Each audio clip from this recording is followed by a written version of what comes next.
going on, everyone? Back with another video today. This is going to be about Barbados and my trip. It's also going to be about the LCS that I found out there, and probably shouldn't call it the LCS because it's not really local, but I guess when I was down there it was local. It was more of a pawn store, and the guy just happened to have a couple coins. There's not a lot of LCSs down in Barbados. But he had some silver. When I say some, just some. And it wasn't anything I was even interested in. I had every intention of going down there and buying a bunch of silver. But all the Barbados Trident stuff that we get in America, just get in America. You don't go down to Barbados for that. Scottsdale Mint makes that. They just happen to make it for the country of Barbados. But I started talking to the guy, and I, just wanted to get his idea on silver and what he thought. And he didn't have much to say about silver. Like I said, the guy was more like a pawn store. I got one of those down the street for me. It's a pawn store, and they'd have a "We buy gold and silver" sign. But anyways, I asked him, I said, so, what do you think about investing in silver? And we started talking about gold, and started talking about YouTube.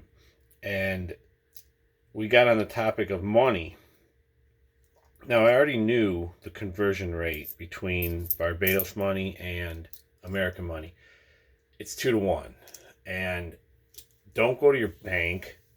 Don't go to anywhere that, sells you currency.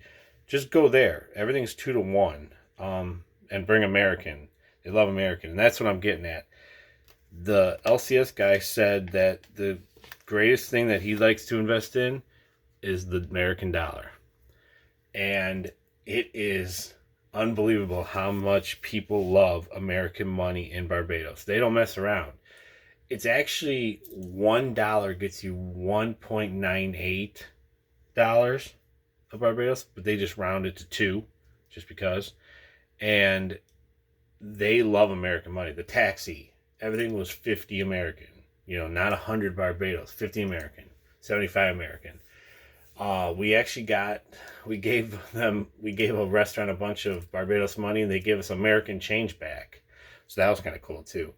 But the LCS said he has full faith in the American dollar.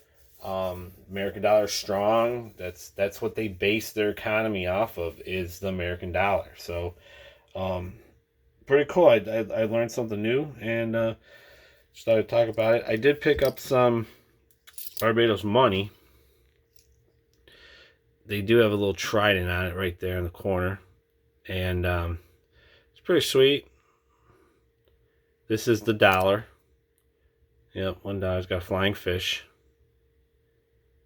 And I got a couple of them. I sent Trident some of this stuff too. And then this is 25 cents. Now, all of the, this is a 2008, and it has a little trident on it.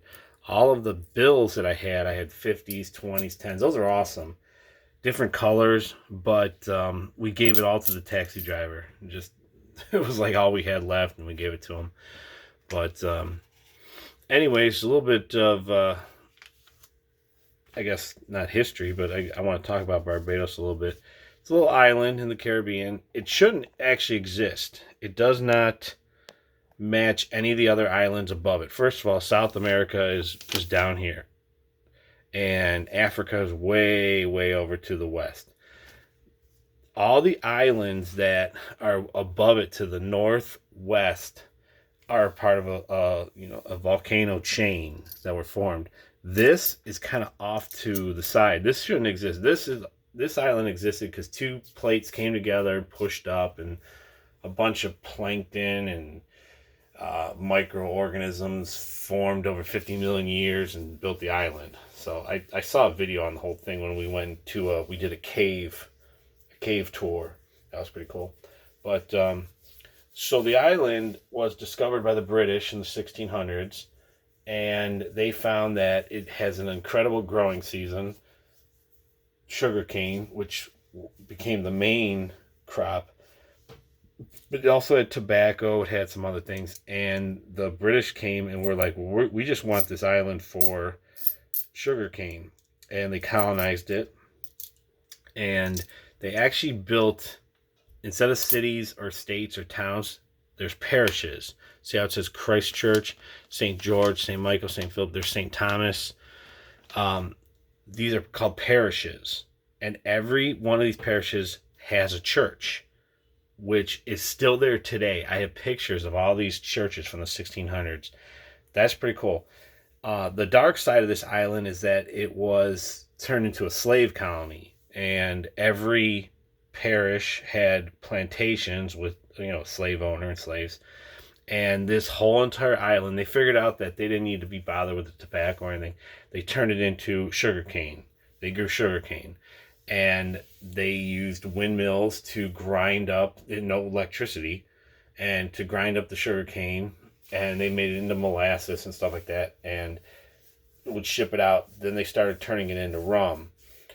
In about, I believe it was 1960, or even earlier, later, they realized that the sugar cane was not a great export anymore, and they turned to tourism.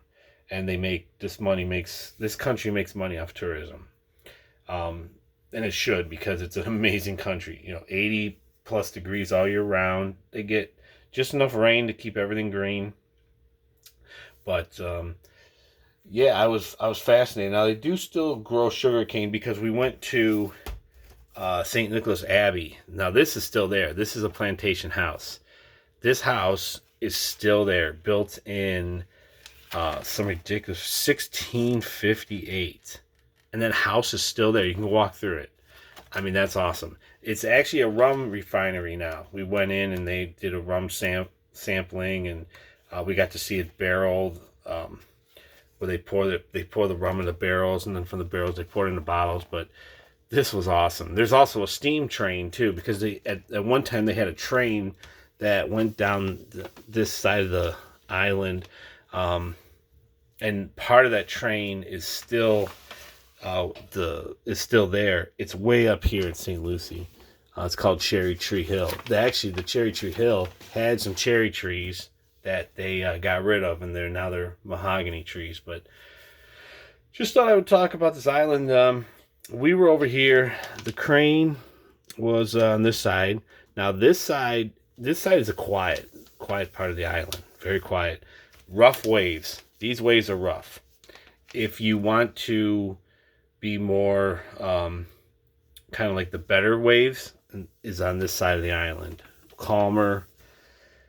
Hilton is here. Hilton is like right, I think it's somewhere in here. That's a pretty expensive hotel. And Sandals is down here.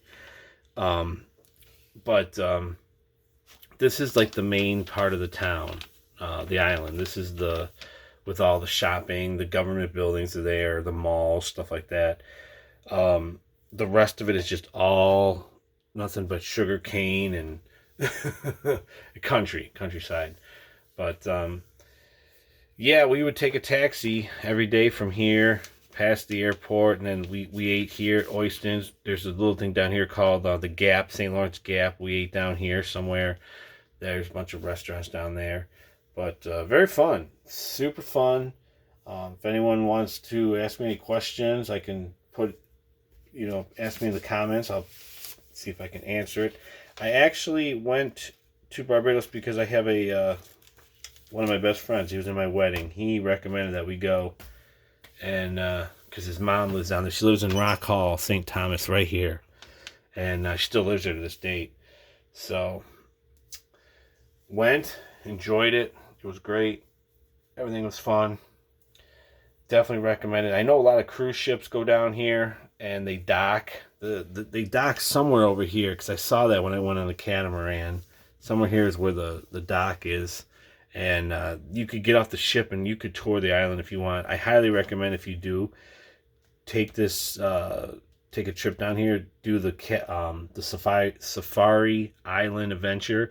They take you all around the whole island, show you everything. Awesome trip. Just a once in a lifetime trip. If you got $8,000 and to blow, definitely recommend it. The Crane is not a cheap hotel. I would call it a 5-star hotel. We had our own suite, our own private pool. I know there's probably some silver community members out there that are going, $8,000, it's for us, the silver. Yeah, but you know what? You got to live. You know, you got to live a little. You can't just be like collecting gold and silver all your life. So that'd be my 2 cents on that. But got these cool shades with the trident on it, because mine floated away in the ocean when I got hit with a massive wave. That was awesome. But that's about it on this video. Just wanted to talk about my little experience at the LCS and what he had to say about it.